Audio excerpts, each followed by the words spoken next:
Assalamualaikum warahmatullahi wabarakatuh. Kenalkan, nama saya Latiful Anwar, kelas 1A Bimbingan Konseling Islam, Fakultas Dakwah. Oke, saya ingin menyampaikan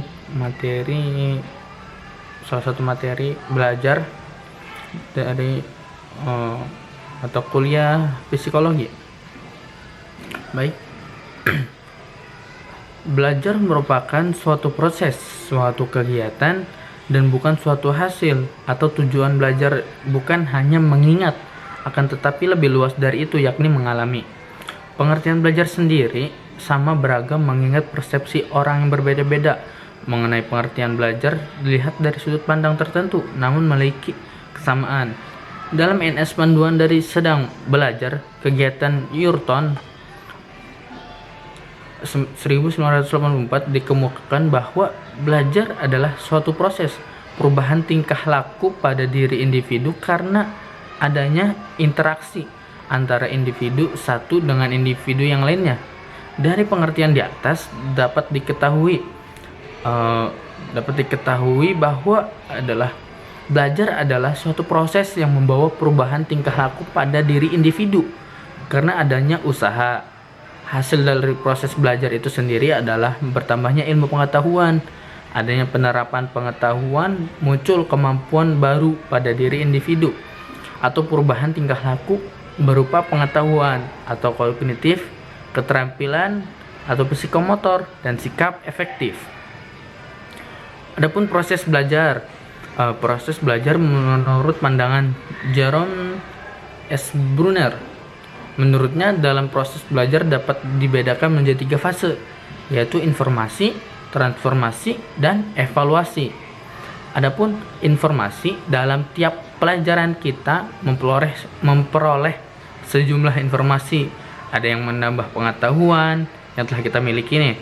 Ada juga yang memperhalus dan memperdalamnya. Ada pula informasi yang bertentangan dengan apa yang telah kita ketahui sebelumnya. Kemudian yang kedua ada transformasi. Informasi itu harus dianalisis, diubah atau ditransformasikan ke dalam yang lebih abstrak atau konseptual agar dapat digunakan untuk hal-hal yang lebih luas. Dalam hal ini bantuan guru sangat diperlukan. Dan yang terakhir ada evaluasi. Evaluasi kemudian kita nilai hingga manakah pengetahuan yang kita peroleh. Transformasi itu dapat dimanfaat untuk memahami gejala-gejala lainnya. Yang pertama, jenis belajar abstrak. Yang pertama ada belajar abstrak atau abstract learning.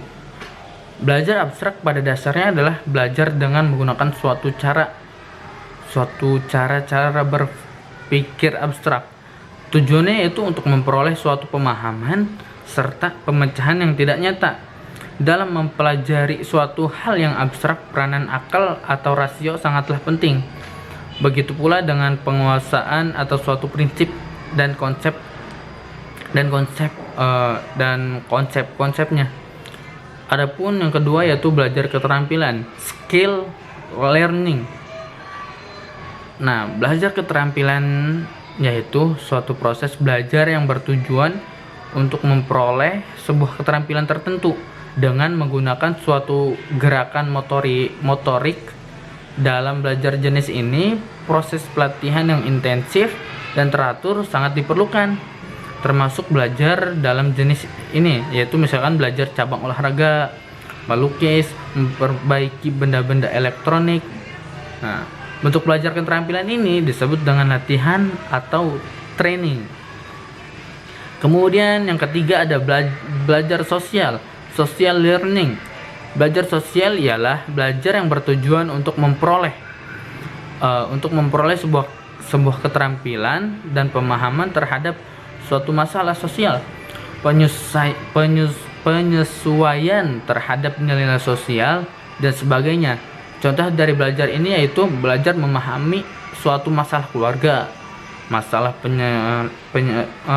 penyelesaian konflik antar etnis atau antar kelompok, dan suatu masalah lain yang bersifat sosial. Ada pula yang keempat, belajar pemecahan masalah, problem solving. Ini yang sangat penting nih, belajar pemecahan masalah. Belajar pemecahan masalah pada dasarnya yaitu belajar untuk memperoleh sebuah keterampilan atau kemampuan untuk memecahkan berbagai suatu masalah secara logis dan rasional. Tujuannya ialah untuk memperoleh suatu kemampuan atau kecakapan kognitif guna untuk memecahkan masalah secara tuntas. Untuk itu, kemampuan individu dalam menguasai berbagai konsep, prinsip, serta generalisasi amat sangat diperlukan. Belajar pemecahan masalah ini yang harus dipelajari begitu luas. Kemudian yang kelima ada belajar rasional learning. Belajar rasional yaitu belajar dengan menggunakan suatu kemampuan berpikir secara logis atau sesuai dengan akal sehat. Tujuannya yaitu memperoleh beragam kecakapan yang menggunakan prinsip-prinsip dan konsep-konsep. Jenis belajar ini berkaitan erat dengan belajar dalam pemecahan masalah. Dengan belajar rasional, individu diharapkan mempunyai suatu kemampuan rasional problem solving. Nah, balik lagi ke problem solving, pemecahan masalah, yaitu kemampuan untuk memecahkan masalah dengan menggunakan sebuah pertimbangan dan strategi akal sehat, logis dan sistematis. Nah, adapun cara meningkatkan kemajuan belajar, di antaranya ada kesiapan fisik dan tingkatkan konsentrasi, kemudian ada tingkatkan minat dan motivasi, dan yang keempat ada gunakan strategi belajar, kelima ada berbagi, biasakan menjadi tutor bagi teman yang lainnya. Nah, ini yang sangat penting.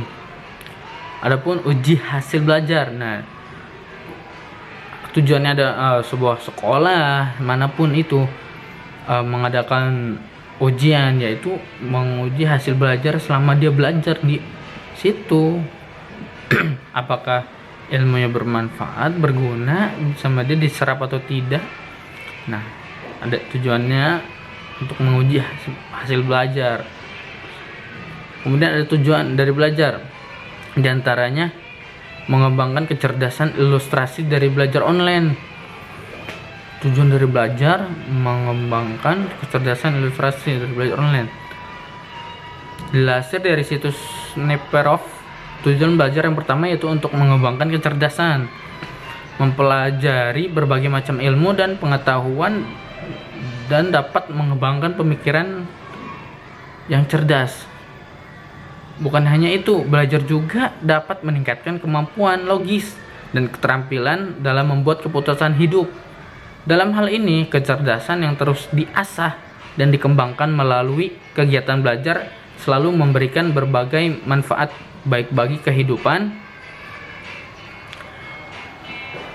Kemudian ada melatih kemampuan berpikir. Nah, tujuan belajar berikutnya yaitu melatih kemampuan untuk berpikir. Tujuan belajar berikutnya yaitu untuk melatih kemampuan berpikir serta seperti yang telah dijelaskan sebelumnya, bahwa mempelajari berbagai ilmu dan bidang pengetahuan dapat memberikan kesempatan untuk mengasah dan melatih kemampuan berpikir. Nah, kemudian ada meningkatkan kemampuan mengolah informasi. Kemudian ada meningkatkan kemandirian. Tujuan belajar selanjutnya yaitu untuk meningkatkan kemandirian. Belajar juga dapat melatih seseorang menjadi lebih mandiri dan disiplin. Artinya seorang akan mengesampingkan kegiatan lain terlebih dahulu dan fokus pada kegiatan belajar. Kemudian ada meningkatkan keterampilan sosial. Nah, tujuan belajar yang ini nih juga bisa untuk meningkatkan kemampuan keterampilan sosial. Pendidikan dinamis merupakan interaksi antara manusia yaitu guru dan siswa. Sekolah dan universitas adalah tempat mengasah keterampilan sosial dan menjalin hubungan yang berharga. Dengan begitu, lembaga pendidikan ini bisa menjadi lingkungan yang baik bagi setiap orang untuk meningkatkan keterampilan sosialnya. Oke, itu saja yang bisa saya sampaikan. Kurang dan lebih mohon maaf. Akhirul kalam. Assalamualaikum warahmatullahi wabarakatuh.